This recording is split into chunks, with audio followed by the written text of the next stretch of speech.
Chapter 4, The Fishmonger, 2019. Scene 12, Phillip. They were roughly the same height, but Victor's aggression made him seem a foot taller.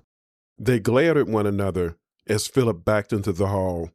The room beyond the threshold was bathed in sepia, as if the sun was just on the other side of the window.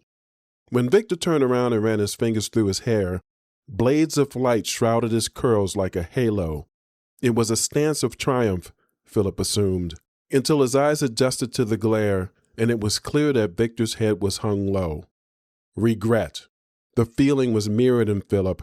Yes, Victor had been standing in the door, but did Phillip really have to shove his way in? They were meant to share this room for a year, but hadn't managed to share the doorway for 3 minutes. Snatches of conversation trickled down the hall, followed by a burst of laughter. Phillip was suddenly aware of how new the dorm seemed, despite its storied history. Most of his peers were with their parents, which created an air of optimism about the place. Wanting desperately to connect with that positive energy, Phillip felt a wave of relief when Victor turned around, hand outstretched. "Your stuff's in here." Pivoting to his left, Victor stepped through a door that Phillip hadn't noticed. All this time, he was standing in their common area. Phillip followed his roommate, looked down at his bags, and then glanced across the room just as Victor jumped onto his bed, took out his phone, and began to scroll. Compared to the furniture over here, the window made Victor's setup look bright and airy. The fact that he was already settled in made Phillip feel like an intruder. He collapsed onto his unmade mattress and stared at the empty drawers poking out of a wood dresser.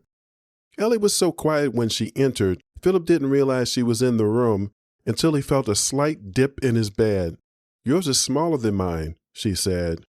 Even in the dim light, the yellow, red, and orange streaks in her sundress popped against the verdant fabric.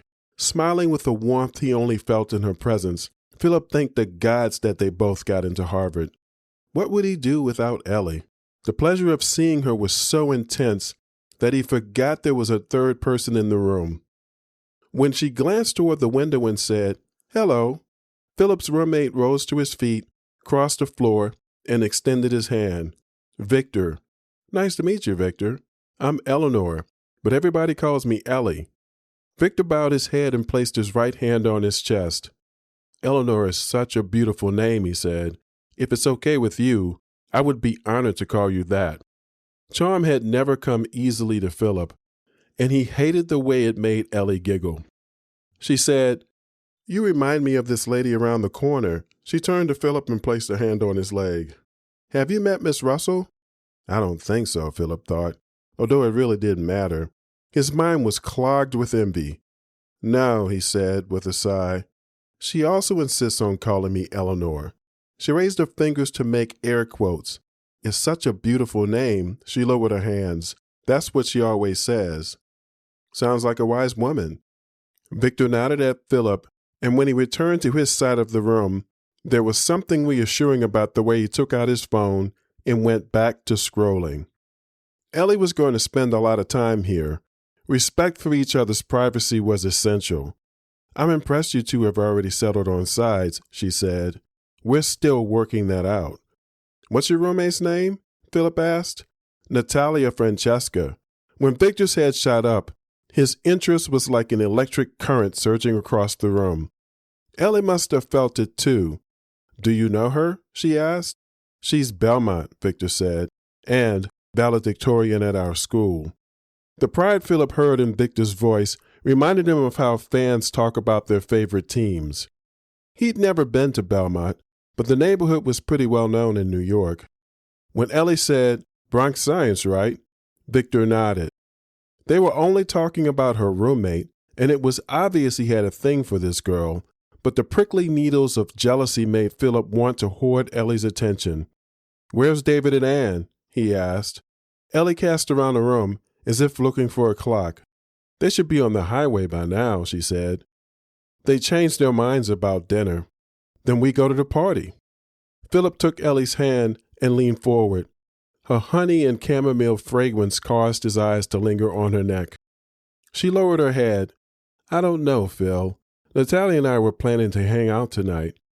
This was exactly why they had to go. They were in college now, and Philip was determined for things to be different. Ellie had created a social bubble so limited in high school. By the end of 4 years, she had only a small group of friends. Philip's network had to be larger than that, and he didn't want her to be the girlfriend everyone knew about but never met. He was desperate.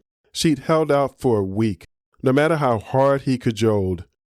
Ellie would go if she thought it was only to please him, but she knew this was about her tendency to hide away from the world. She was such a giving person, if only there was some way to make her think that, by going, she'd be helping someone else. When Victor's attention returned to his phone, Philip was struck with an idea. If she's Belmont and she went to the same school, why don't you know this girl better? Victor's face had returned to stone when he looked up. Different friends, he growled. Translation, Philip thought. I tried, but she wouldn't give me the time of day. Ellie's reaction was the exact opposite of Philip's. Aw, she sang, you really like her, don't you? Victor shifted uncomfortably on the bed. I don't blame you, Ellie continued. Natalia is beautiful. Philip squeezed Ellie's hand. Why don't we bring our roommates as guests? That way, we can all hang out at the party. Ellie raised her chin as if reading something on the ceiling. We didn't talk about it, but I don't think she has a boyfriend. She doesn't, Victor coughed.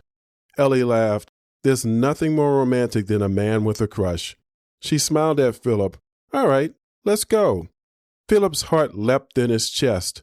Finally, an idea that worked. He was proud of himself, and out of the corner of his eye, Philip spied the rise of color in his roommate's face. He thought. He does have a crush. About 2 hours later, Victor strode back from the bathroom, wearing a fedora, charcoal gray slacks, and a black button-down shirt. Frank Sinatra. The transformation was impressive. That, Philip thought, is exactly the reaction he wants from Natalia. Presumably, he'd spent 4 years trying to impress this girl. Remembering all the things he'd done to woo Ellie, Philip found himself rooting for his roommate. Victor walked over to the mirror in the wall next to the bedroom door. Natalia didn't date, he said. A bunch of us tried, but no one could tear her away from her books. You don't think she's ever had a boyfriend? No. Victor straightened his back, admiring himself. You sure about that? Could have been a guy at another school, or a guy in college. Nah, Victor raised his chin. I know the family. Philip laughed. You kept tabs on her? A what do you think, dumbass, look spread over Victor's face. He plucked the brim of his hat before stepping out of the bedroom and into the hall. As he walked past the mirror, Philip took a final look at himself. You look stunning in a tux was one of the few positive things his mother ever said to him, probably because he looked so much like her. None of the men in the Rat Pack had hair as blonde as his, but if it were longer, he could pass for Angie Dickerson. Philip stepped into the hall and locked the door. Nice tux, Victor said. Designer? The distinction meant nothing to Philip. Everything he owned was tailored. He didn't know what to do with the compliment. Yeah, he said, his voice almost a whisper. Apley Court was the only freshman dorm on campus that wasn't located in the yard. The party was being held at a private club, which was also in downtown Cambridge. The plan was to pick up the girls on their way. The moon was bright, and the air was cool when Philip and Victor exited Thayer Hall. Philip tried to remember the last time he'd felt this good. On Hetty's wedding, he thought, as that night's festivities played in his head. Hetty had made Philip feel special just by being there. Even though it was her day, she made a point of talking to Philip and complimenting his tux. Philip smiled to himself, wondering what Ellie had chosen to wear. The sidewalk got louder when they reached downtown Cambridge. 16 Hollyoaks Street was in the center of the block. Its chiseled sandstone threshold brought Philip and Victor up short. Didn't realize we lived in a shack, Victor said. Philip laughed. No shit. He ascended the stairs and tapped one of the stone lion knockers against the 12-foot walnut door. They were taken aback again once they were inside.